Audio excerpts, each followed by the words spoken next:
Hello all. അപ്പൊ ഇന്ന് May 14 ആണ്. സോ 16 നിങ്ങൾക്ക് സ്ട്രക്ചർ അനാലിസിസിന്റെ എക്സാം ആണ് വരുന്നത്. അപ്പോൾ ഇനിയും നിങ്ങൾ പഠിച്ചു തുടങ്ങിയിട്ടില്ല, അല്ലെങ്കിൽ ജസ്റ്റ് ഒന്ന് ജയിക്കാൻ മാത്രം പഠിച്ചാൽ മതി എന്ന് ആഗ്രഹിക്കുന്ന കുട്ടികളാണെന്നുണ്ടെങ്കിൽ ഞാൻ ഇനി പറയുന്ന കാര്യങ്ങൾ ഫോളോ ചെയ്യാം. അപ്പോൾ ഒന്നാമത്തെ കാര്യം എന്ന് പറയുന്നത്, നിങ്ങൾ പ്രീവിയസ് ഇയർ ക്വസ്റ്റ്യൻ പേപ്പർ നോക്കുമ്പോൾ നിങ്ങളുടെ ഈ ഒരു 4 മോഡ്യൂൾസിൽ നിന്നുള്ള തിയറി ക്വസ്റ്റ്യൻസ് ചോദിച്ചിട്ടുണ്ടാവും.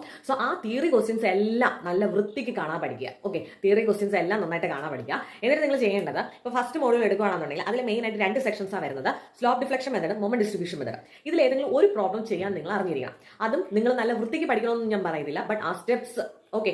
നമുക്കിപ്പോൾ മൊമെന്റ് ഡിസ്ട്രിബ്യൂഷൻ മെത്തേഡിൽ തന്നെ നമുക്ക് ഓരോരോ കണ്ടീഷൻസ് മാറുന്നത്, സപ്പോർട്ട് കണ്ടീഷൻസ് ഒക്കെ മാറുന്നതനുസരിച്ചിട്ട് വാല്യൂസിൽ ചേഞ്ച് വരാറുണ്ട്. നമ്മൾ ചെയ്യുന്ന ഇതിലൊക്കെ ചെറിയ ചെറിയ ചേഞ്ചസ്. ഓക്കെ, ഇപ്പൊ നിങ്ങൾക്ക് അതെല്ലാം പഠിക്കാൻ വയ്യാന്നുണ്ടെങ്കിൽ ഏതെങ്കിലും ഒരു പ്രോബ്ലം നല്ല വൃത്തിക്ക് പഠിക്കുക എങ്ങനെയാ ചെയ്യുന്നതെന്നുള്ളത്. അപ്പൊ അതിൽ തന്നെ ഫ്രെയിമും ബീമും ഉണ്ട്. സോ ഒരു ഫ്രെയിമിന്റെയും ഒരു ബീമിന്റെയും പ്രോബ്ലം നിങ്ങൾ എടുത്ത് വെച്ച് പഠിക്കുക.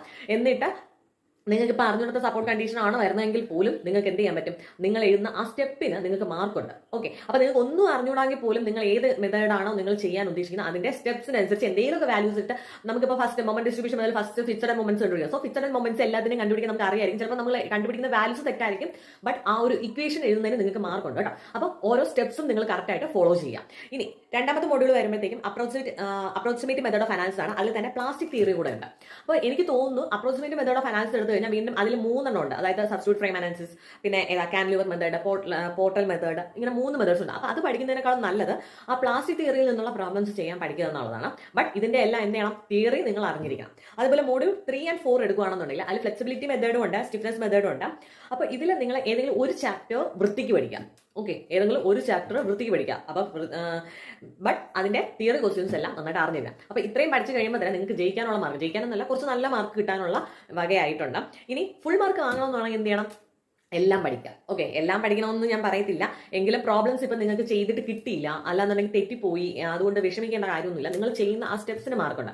ഇനി ഞാൻ പറഞ്ഞില്ലേ, ഫസ്റ്റ് മോഡ്യൂളിൽ നിന്ന് ഏതെങ്കിലും ഒരു പ്രോബ്ലം പഠിച്ചാൽ മതി, സ്ലോപ്പ് ഡിഫ്ലക്ഷൻ മെത്തേഡ് അല്ലെങ്കിൽ മൊമെന്റ് ഡിസ്ട്രിബ്യൂഷൻ മെത്തേഡ്. ഇനി കുറച്ചുകൂടെ മാർക്ക് വാങ്ങണം എന്നുണ്ടെങ്കിൽ നിങ്ങൾ എന്ത് ചെയ്യണം, ആ സ്ലോപ്പ് ഡിഫ്ലക്ഷൻ മെത്തേഡിന്റെ സ്റ്റെപ്സ് എങ്ങനെ ചെയ്യുന്നതെന്നൊന്ന് ജസ്റ്റ് നോക്കി വയ്ക്കുക. മൊമെന്റ് ഡിസ്ട്രിബ്യൂഷൻ മെത്തേഡ് നിങ്ങൾക്ക് നന്നായിട്ട് ചെയ്യാൻ അറിയാമായിരിക്കണം. സ്ലോപ്പ് ഡിഫ്ലക്ഷൻ മെത്തേഡിന്റെ സ്റ്റെപ്സ് ഒക്കെ എങ്ങനെ ചെയ്യുന്നതെന്ന് ഇതിന് നോക്കി വയ്ക്കുക. അപ്പൊ നമുക്ക് എന്ത് ചെയ്യാം, അതിന്റെ സ്റ്റെപ്സ് എഴുതുന്നതിന് കൂടി കൂടുതൽ അഡീഷണൽ മാർക്ക് കിട്ടും. അതേപോലെ തന്നെ സെക്കൻഡ് മോഡ്യൂൾ ആണെങ്കിൽ ഓക്കെ, ഓരോന്നിനും സ്റ്റെപ്സ് എങ്ങനെയാണ് ചെയ്യുന്നതെന്ന് ജസ്റ്റ് നോക്കി വെച്ചാൽ, അല്ലെങ്കിൽ ആ ഫിഗർ ഒക്കെ വരയ്ക്കുന്നതിനെല്ലാം നിങ്ങൾക്ക് മാർക്കുള്ളതാണ്. സോ അതൊക്കെ കറക്റ്റ് ആയിട്ട് ചെയ്യാം.